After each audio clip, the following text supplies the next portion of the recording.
I moved to a new house a few weeks ago.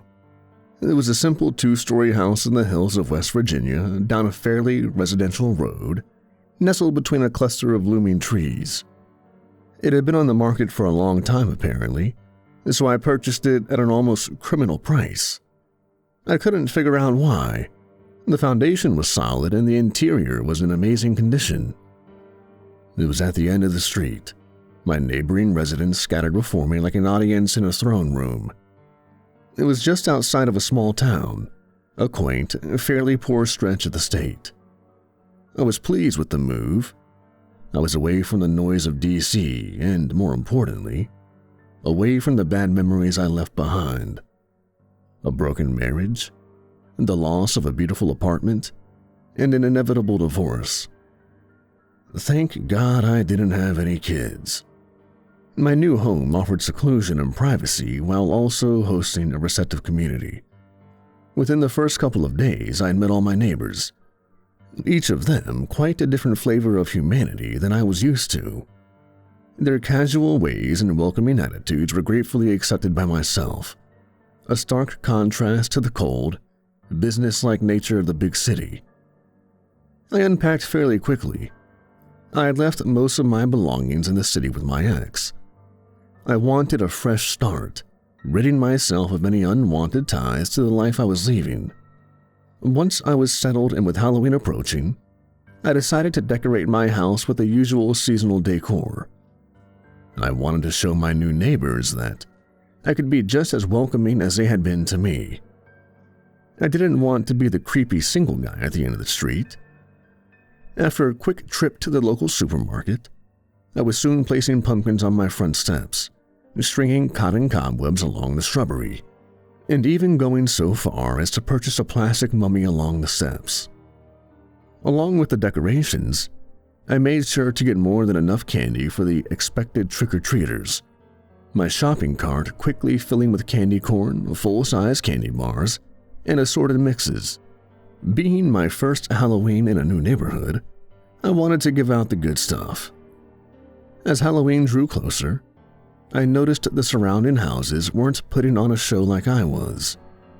No pumpkins, no golden wreaths, no plastic ghosts, nothing. I shrugged it off, now hoping I wasn't coming off as tacky. The day before Halloween, I asked one of my neighbors down the street what I should expect in terms of trick-or-treaters. He gave me a hesitant look, and then informed me that no one really came down the street hunting for candy. I felt my heart sink. I had been looking forward to seeing the local costumes and pieced together outfits that riddled every October 31st. None? I asked, trying not to let my disappointment show. He shook his head and told me there'd maybe be 1 or 2 at most. He then said something strange that made me pause. He said that if they knew what was good for them, they wouldn't risk it. I asked him what that meant, and he seemed eager to separate himself from the subject. I pressed further, and finally he looked into my eyes and told me on Halloween I should shut my lights off and lock my doors. He told me to stay away from the windows. Confused, I asked him what he was talking about. He leaned in close, pointing towards the distant hills, and whispered, "If you know what's good for you, you'll go to bed early and wait for sunrise. Nothing good comes out of those hills on Halloween." And with that, he turned and went into his house. I snorted, dumbfounded. What the hell was he talking about? What was in the hills? I easily brushed the conversation away, dismissing it as some ridiculous fiction. I eagerly placed the oversized bowl of candy by the front door and turned on the outside lights. I opened the front door and breathed in the crisp evening air, filling my head with the country scents. The sun had disappeared behind the hills, bleeding an expanse of deep purple across the horizon. A full moon was eagerly climbing the sky to meet an array of twinkling stars. I grinned. What a perfect Halloween! I closed the door and ran upstairs to my bedroom to retrieve a plastic clown mask I had purchased earlier in the day. I thought it would be fun for the kids who came to my door. I snatched it up off my bed and thundered back downstairs, excited anticipation growing inside of me. My neighbor's warning the previous day was the furthest thing from my mind. If he didn't want to give out candy, that was fine, but I refused to open the door empty-handed in case someone did come. I went into my living room and plopped myself down in a chair by the window. From there, I had a perfect view of my front lawn and driveway. The handful of trees occupying the quarter-acre before me towered into the night air, their empty branches reaching for the brilliant moon like twisting claws. I reached for a book and turned on a lamp, the growing darkness outside now creeping into my home. I read for a while, occasionally looking outside in hopes of spotting some trick-or-treaters. I noticed that every other house on the street was pitch black. No lights, no movement, nothing. All the windows had curtains drawn across them, shielding them from the street. What a bunch of downers, I mused. In direct contrast, my house was lit up like a beacon, a shining torch at the end of a dark runway. I went back to my book, pushing my neighbor's lack of holiday cheer aside. I became lost in the pages, and time it reached out and pushed the hands of the clock forward at an alarming pace. Eventually, I looked up and saw that it was almost 10. Sighing, I placed my book down and took one last look outside. Nothing. Well, you tried, I said to myself. I stood and began to turn off the lights, doing my best not to feel let down. I went into my kitchen, and as I was about to flick the light switch, I paused.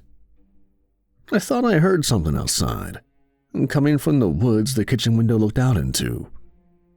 I went to the window and peered out into the dense woods, listening. There. It was distant but unmistakable. What the hell? I whispered to myself. It sounded like wails. I cracked the window and turned my head, waiting for a repeat of the sound. After a few moments, it came again. A low, wailing cry, then 2, then 3, all mixing together to form a creeping howl that echoed across the woods. What on earth? I thought, a shiver running through me. What is that? The cry repeated, the distant notes hovering and filling the night. I closed the window and locked it. It had to be some wildlife, maybe a deer or wild dog or something. I reminded myself that I was new to the country and unaccustomed to the way things sounded or acted out here. I turned away and finished shutting off the lights. I locked the front door and was about to go upstairs when something made me stop. It was this feeling, this cold finger in my chest pointing me to the front window. Fear trickled down my stomach, but I pushed it aside, telling myself to calm down. What the hell was I getting so worked up about? Because some weird noise in the woods? I was going to have to get used to that. And yet, that icy finger still stirred in my chest, urging me to look out the window. I licked my lips and snorted. I was being ridiculous. I marched to the window and looked out. See? I said to myself, staring out into my empty front lawn and driveway. There's nothing. The word caught in my throat, and unease rolled across my mind like a nauseous wave. I cupped my hands to the glass and stared out into the night. Was there something standing? My heart skipped a beat as I noticed something was out there.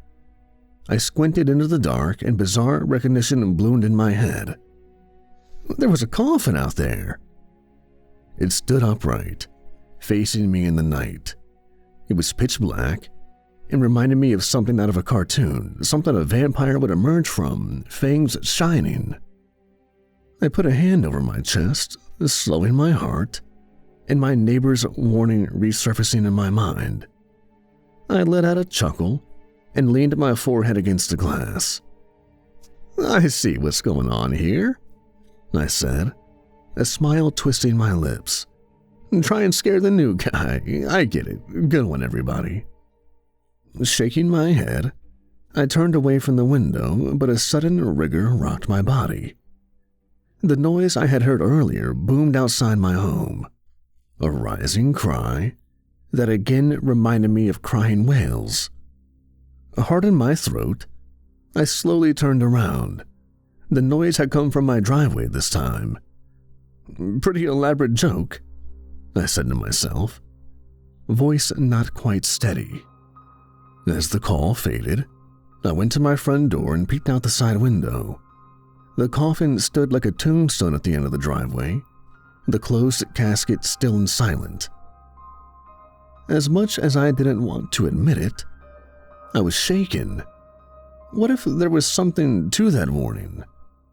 "Don't be absurd," I said out loud, but immediately wish I hadn't. My voice in the impossible silence sounded like a cannon blast. I turned away from the window and climbed the stairs to the second floor. I went into the bathroom and brushed my teeth. All my neighbors are probably out there having a good laugh. Let's scare the city boy. It'll be a hoot. I rinsed my mouth and washed my face, discarding the weirdness. I just wanted to go to bed. I wasn't going to play into their childish games. I turned the light off and entered the hallway, but stopped, heart slamming into my chest. I could hear that strange noise again, but it sounded like it was coming from downstairs. It sounded like it was coming from my kitchen. "What the hell?" I whispered in the stillness as the noise died in silence. I crept to the balcony and peeked down. My eyes went wide, and a coil of fear snaked around my throat. My front door was open. "All right, enough is enough," I croaked. Cautiously, I went to the stairs, my eyes trained on the open door. I swallowed hard, feeling unease and terror rising in my mind like a cold mountain. I suddenly stumbled and fell backwards up the stairs, shock rocketing through me like hot venom. The coffin was standing upright in the foyer, facing the kitchen. I scrambled to my feet and racked my mind. What the hell was going on? A gentle breeze drifted through the open door and curled up the stairs to lick my ankles. I placed my hand on the balcony, now staring directly down at the coffin. It remained motionless, a dark smudge in the dim black. I cleared my throat. "All right, everyone, very funny. You got me. Come on out now," I said, trying to control the fear in my voice. I blinked, and in that instant, the coffin vanished. I leaned down over the railing, scrubbing my eyes. There was no way. "What's happening?" my frantic mind screamed. "What is going on?" And that's when I noticed a black outline to my left at the far end of the hallway to my bedroom. I spun, eyes going wide, my breath leaving me in a rush of stale terror. The coffin stood, now facing me mere feet away. I crashed into my bathroom and slammed the door, leaning against it, a heart thundering against my ribcage like a chaotic drum. Sweat had formed on the back of my neck and my hands shook as I scrambled to lock the door. What is that thing? What is it doing in my house? I thought as I jiggled the door handle to make sure it was secure. I waited for some sound, some kind of movement, but none came. I counted off the minutes in my head, each second lasting an eternity. What the hell was I supposed to do here? The unnerving nature of the whole thing left my mind in shambles, the eerie invasion warping my sense of order. And then a soft coo slithered between the cracks in the door. A gentle call like a chorus of whispering wails. I jumped and backed away from the door, licking my dry lips. I could feel something on the other side of the wood, begging me to confront it. "Get out of my house!" I cried with little conviction. "Leave me alone!" The strange call continued, a soft, almost taunting string of melodic misery and hunger. And then the door shook as something heavy thundered into it, splintering the wood. I screamed, falling to the floor as my limbs gave way to fear. Unknown prayer flew from my lips as another thud cascaded into the small space, rocking the hinges. Sweat trickled into my eyes, and I looked around desperately for something to defend myself with. I grabbed a pair of scissors off the sink and clutched them to my chest, terror unearthing my imagination to form scenes of violence if the door gave way. "Trick or treat! Hello? Anyone home?" My eyes went wide in the dark, the young voice slicing through the air like a razor from downstairs. The barrage against the door immediately stopped and a false silence returned. "I don't think anyone's home," a second voice stated, her voice muffled. It sounded like two young girls. "Look at all this candy, though." "Yes, jackpot." I stood, still gripping the scissors, every ounce of me yearning to call out, to warn the unfortunate late-night trick-or-treaters about the invader. But cowardice kept my mouth shut as I went to the door and put my ear to the wood. I could hear the two girls scooping candy out of the big glass bowl I had left by the door. "Run, run, run!" my mind screamed, placing a hand on the locked door. And then the entire house filled with the low, sad call, the melody rising to an ear-splitting level. I slammed my hands over my ears, wincing, a heart leaping into my throat. From downstairs, I heard the girls scream, and then something crashed to the floor in a spray of glass. One of the girls was screaming for her friend. Another crash rocked the house, the vibration running through the floor up my trembling legs. The same girl was now screaming for help, her voice cracking with hysteria, like she was seeing something that defied every sense of understanding. "You have to do something," my mind screamed. "Those children are down there." Taking a deep breath, I unlocked the door and threw it open. I stumbled as another thud shook the house from down below, and I tripped sprawling to the floor. The screaming had stopped. The haunting cries had ceased. I reached out and retrieved the scissors I had dropped, my palms sweaty. Staying on my stomach, I crawled to the balcony and looked out between the spokes. A pool of blood began to creep across the floor, spreading like a rising bog across the wood. A thick swath of blood trailed across the floor and out the open door into the night. The girls were gone and the house sat in silence. I cried internally. I wiped sweat from my eyes, surveying the scene with horrified clarity.